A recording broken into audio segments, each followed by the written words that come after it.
one life with God's life. In my mind, at least, that really is the essence of spirituality.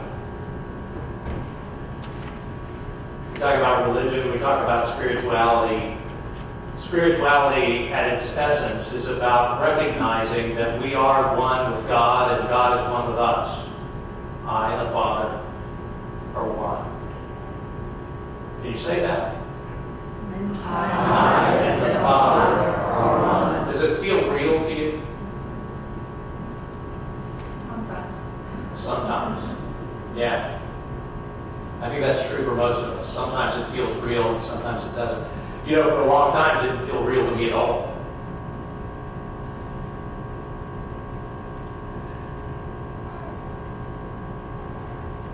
Let me back up a little bit because I know most of you probably know these sorts of things already, but I know there are a couple of visitors here today. And Unity has some unique aspects to it that everybody may not be completely familiar with. And sometimes even if you're familiar with it, just like this concept of being one with God, they don't always feel real and we forget it. So it's good to be reminded. When we talk about Christ in unity, that's not necessarily Jesus the man. Jesus is the Christ. Christ is a title, it's not a name.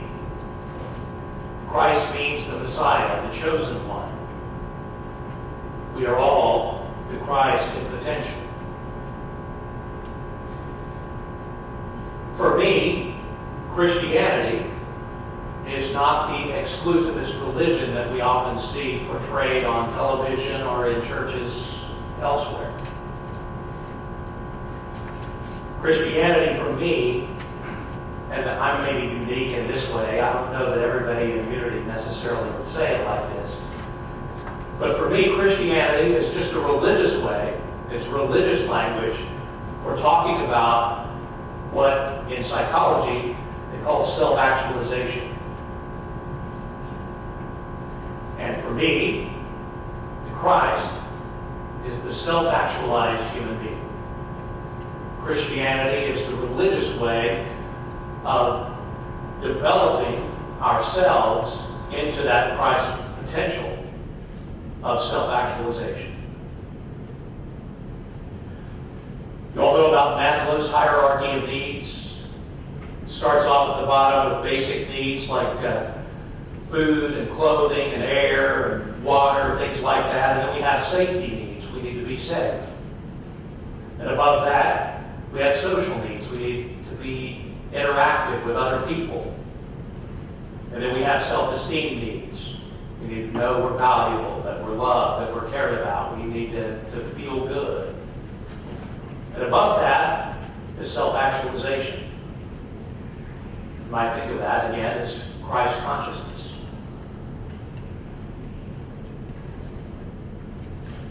In religious terms, a lot of times we talk about the soul. But did you know that the word soul is actually the English word for the Greek word psyche? Your soul is your psyche. The sum total of all of your thoughts and feelings and emotions, the sum total of your mind.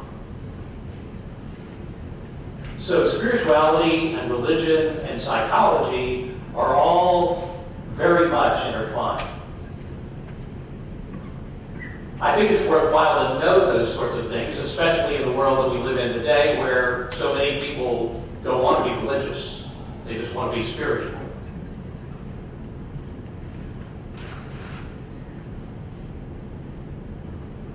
One of the things that goes along with spirituality and with religion is ideas about meaning and purpose. We humans, we want to have meaning and we want to have purpose. For me, this idea of purpose is summed up in really sort of this picture in this verse here. I and the Father are one. God's purpose is our purpose. We are God's purpose. I mean, here we are right now. 13.8 billion years in the making. From the Big Bang, anyway. I like to say it like this. The universe has exploded into me. And you. Literally. If you think about it, scientifically, the universe has exploded into you. You are what the universe has become. You are the purpose of the universe at this point in time. Scientifically, factually, literally. The evolutionary process is obviously still at work. God's not finished with us yet, right? But there's no old man in the sky looking down on us, judging us, deciding whether we're worthy or not. You're worthy because you're here. God's not deciding whether you're going to go to heaven or hell when you die. You have become God's purpose. What are you going to do with it? God has put us in charge. It's up to us now to fulfill God's purpose. And the way we do that is by fulfilling our own purpose. You are the Christ. That's not a selfish thing. If we think about it in the right way. If we know who we are, right? If we know I'm not Gayla, and I'm not Rudy, I'm not Carol, I'm not Jerry. I'm God.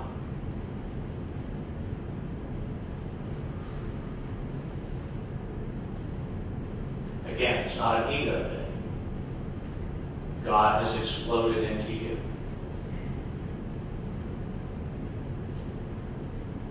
What are you going to do with God's purpose? You are it. Last time I was here, I talked about fulfillment through living our deepest spiritual values. And I normally don't come back this quickly, so I thought about asking you if you've done your homework. You know, I left you your homework last time. Well, what are your spiritual values? I asked you to make a list and reduce it down to 3 things. I'll tell you what mine are.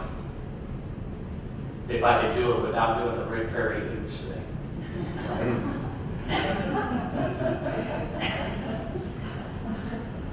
One of mine is compassion.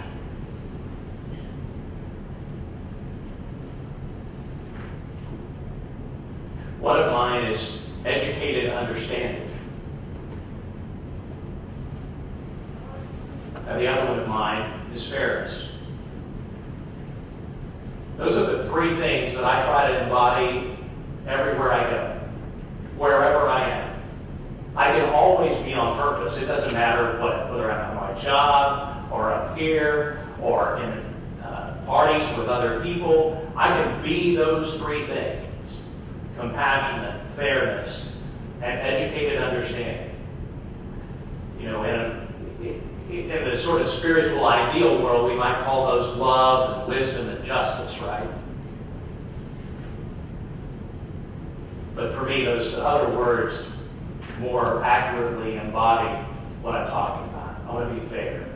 I want to be compassionate. And I want to be educated understanding. I don't want to be just education, and I don't want to be just understanding. I want to know what I'm talking about and to be able to understand others as a result of what I know. I don't know what your 3 are, but hopefully you'll find them if you haven't already. 1 Timothy 6, verse 6 says, "Godliness with contentment is great gain." Those spiritual qualities that you embody, that's godliness. Right? Today, I want to talk about contentment. Godliness with contentment is great gain. And I want to just acknowledge that you guys, you have your 12 spiritual powers that you talk about each month. And this month, your power is zeal, right? I would encourage you to be zealous about embodying your spiritual values and your contentment and your Christ self. All too often, I think especially we listen to, and this is not to criticize anybody, but we come to church, we think we're going to get pumped up and do all the right things. We're going to become wealthy, or we're going to be successful in business, or whatever. Nothing wrong with being pumped up about, and having a positive attitude about life and positive feelings about where we want to go. But really, if you take what I've said so far to its logical conclusion, I think if you're zealous, what you need to be zealous about is embodying the Christ self. Be zealous about embodying your Christ self. When you're that, everything else will work out. At least that's what I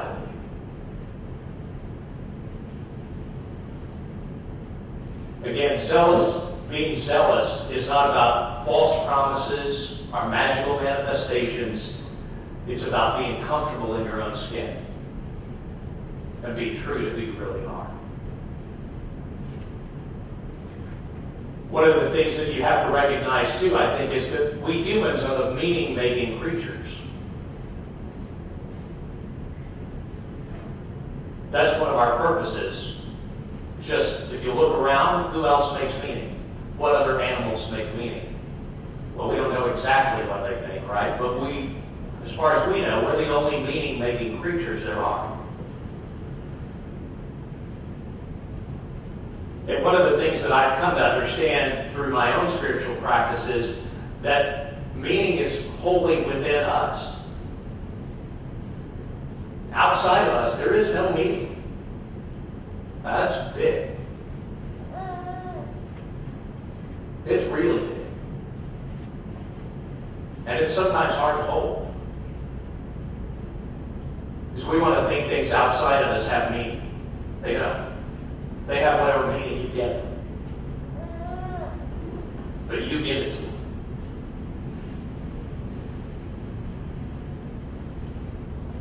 Jesus said in John 8, verse 36, if the Son has set you free, you are free indeed. Now think about that. If the Son has set you free, if Christ in you has set you free, you are free indeed to make whatever meaning you want to make of anything that is or that happens. You are free indeed. That's your power. That's the Christ.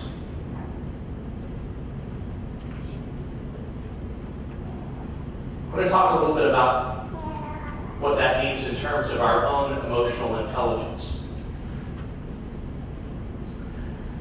A lot of times we think our emotions control us. We give them power over us. But the truth is, we get to decide. If we're conscious about it, if we're mindful about it, we get to decide how we want to feel. Nobody can tell you how to feel.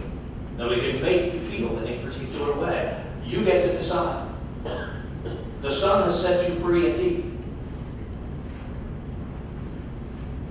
So there's some myths that we hear. I can't help how I feel.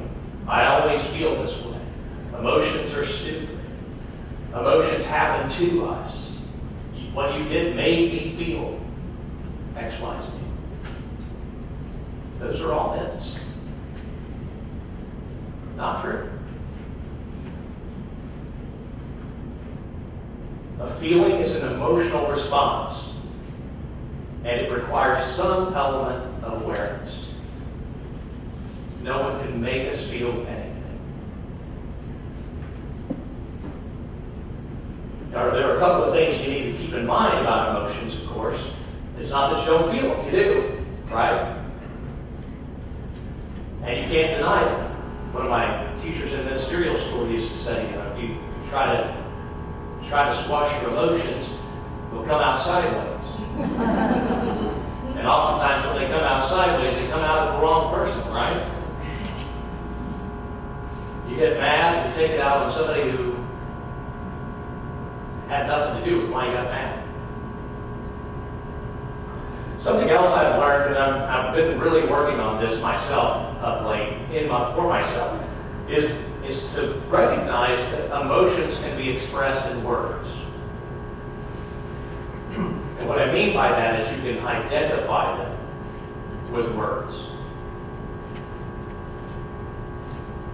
What I've started doing for myself is starting to really try and pay attention to how I feel in my physical body, right? I feel ill at ease. It's my stomach upset. I have this little knot in my stomach. What is it that I feel in my body? And maybe I'm feeling good and comfortable, and that's great. But there's times when something happens and I'm really not feeling well. Sometimes I don't even know why. That's when I think it's really worthwhile to ask yourself, why do I feel this way? What was it that happened that made me feel this way? I say it made me feel that way. At some level, I'm conscious about it, right? But it's maybe a level of consciousness that I haven't brought to the surface. And that's the object now. I want to know what that is. So once I've identified and labeled my emotion, whether it's sadness or happiness, or I do it more, to be honest, I do it more when I'm not feeling well than when I'm feeling good. Because if I'm feeling good, I'm not really worried about that. Right? But I really try to label that emotion. I'm angry, I'm sad, I'm depressed, anxious, whatever it happens to be.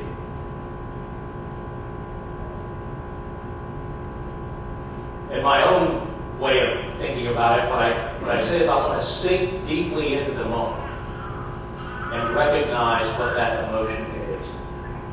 Meditate if I have to. Label that emotion. And then, for me at least, I like to do the best I can to identify why it is that I feel that way. What is it that happened?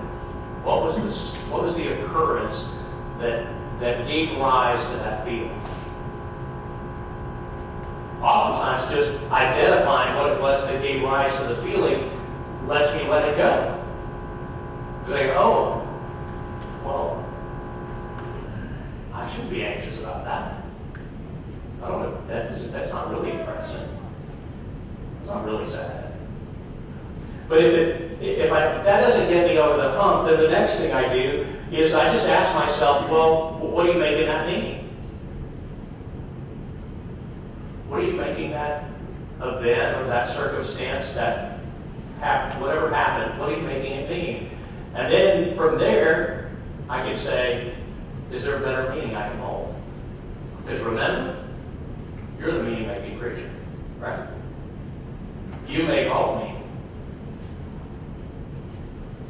So if the meaning that you're making of this event or this circumstance is not really working for you, if it's not helping you, you can change it. Now, and I'm not suggesting that you delude yourself or try to make it mean something that's obviously wrong, but one thing you can always do pretty much is hold a possibility, right? Hold a better possibility. Maybe it's going to give rise to some new situation or circumstance that you can't even see yet. What do we say at Unity all the time about infinite possibilities? Find one of those infinite possibilities that's good. And hold that as a possible meaning. Doesn't mean it will become that, but it might. And in the meantime, you can feel better. The main thing about that, too, is to be true to yourself. You don't want to fool yourself again. Be true to yourself. But go back and pay attention to your body's signals. Notice how you feel. Notice subtleties. Once you start doing this process, you will start to notice things that you've never noticed before.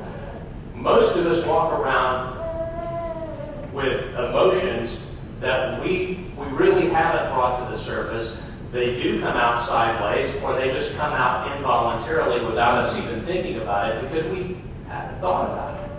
Right? Now here's one of the cool things. It turns out that neuroscience has actually proven that labeling your negative emotions makes a positive difference. This is a scientific thing. When you label your negative emotions, it actually activates the ventrolateral prefrontal cortex and reduces the emotional amygdala reactivity in your brain. In other words, consciously recognizing and labeling your emotions reduces their impact. You consciously recognize and label your negative emotions, it will reduce their impact. And while people who try to suppress a negative emotional experience may look fine outwardly, the truth is, on the inside, their limbic system is still often just as aroused as if they weren't trying to suppress it. And in some cases, it becomes even more aroused by simply trying to suppress it. So what I'm talking about is scientifically proven to be true, to work. Let me give you some other neuroscience rituals you can use to help you be happy. One is find gratitude. Feeling gratitude activates the brainstem region that produces dopamine. Guess what Wellbutrin does? Wellbutrin, the antidepressant. It produces dopamine. You can do that by feeling grateful. Know what Prozac does? It boosts the neurotransmitter serotonin. So does feeling grateful. Trying to think of things you're grateful for forces you to focus on the positive aspects of your life and increases serotonin production in the anterior cingulate cortex. You don't even have to find anything to be grateful for, it turns out. You just have to look. And that works all by itself.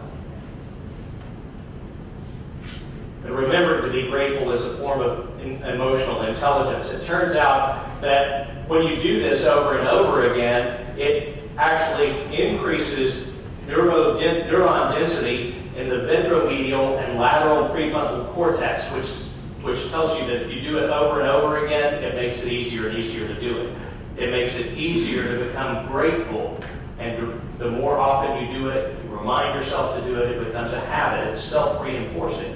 And you get dopamine and serotonin and all the feel-good stuff that goes with it. You just got to practice. It's like everything else that's a spiritual practice. Here's another thing you can do. Make a decision. Don't sit back and do nothing. When something's bothering you, make a decision. And don't be paralyzed by having to do the best decision, the perfect decision. Just make a good enough decision. Again, neuroscience tells us that this works. It engages the prefrontal cortex, reducing worry and anxiety. It helps overcome striatum activity, tending to pull you away from negative impulses and reactions, and calms the limbic system just by making a good enough decision to go forward. Deciding boosts pleasure. Actively choosing causes increased dopamine activity. Last one, a hug, especially a long one. That releases the neurotransmitter and hormone oxytocin, which reduces the reactivity of the amygdala. Research shows getting 5 hugs a day for 4 weeks really increases your happiness. And if you don't have somebody to hug, next best thing, get a massage. Massage boosts your serotonin by as much as 30%. It reduces pain because the oxytocin system activates pain-killing endorphins. It helps you sleep, reduces fatigue by increasing serotonin and dopamine, and decreases the stress hormone cortisol.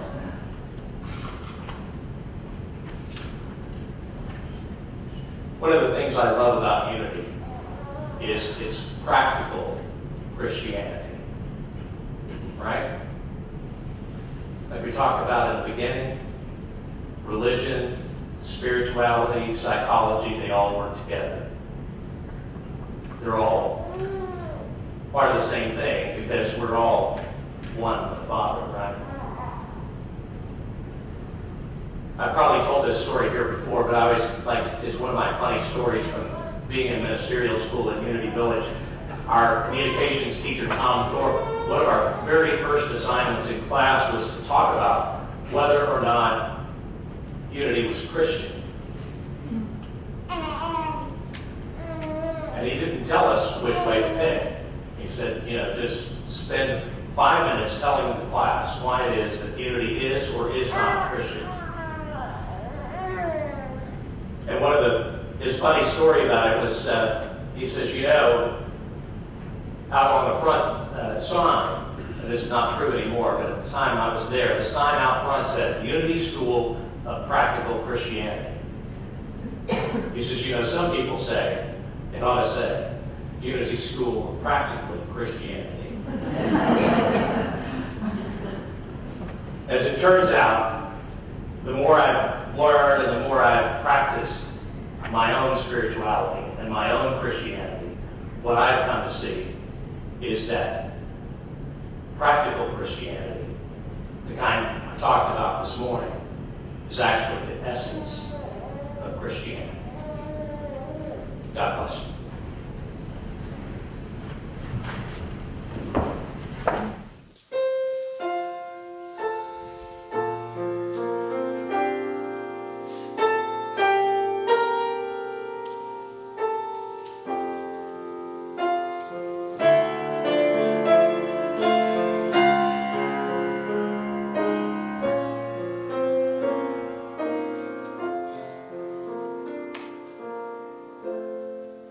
I pray you'll be our eyes and watch us when we go and help us to be wise in times when we don't know. Let this be our prayer when we lose our way.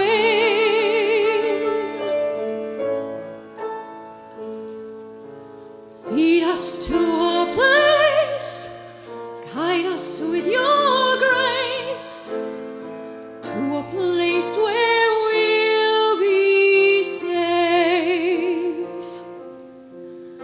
La luce che ti dai nel cuore resterà a ricordarci che la terna stella sei. Nel mia preghiera quanta fede c'è.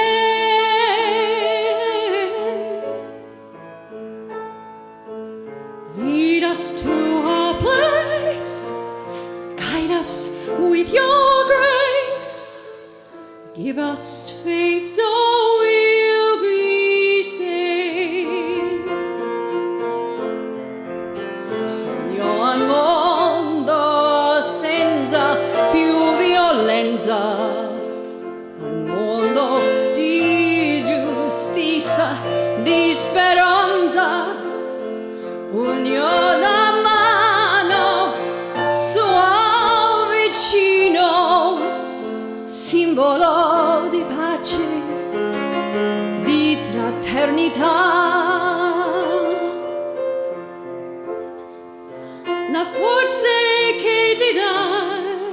We ask that life be kind, il desiderio and watch us from above. un autre vit l'amour. We hope each soul will find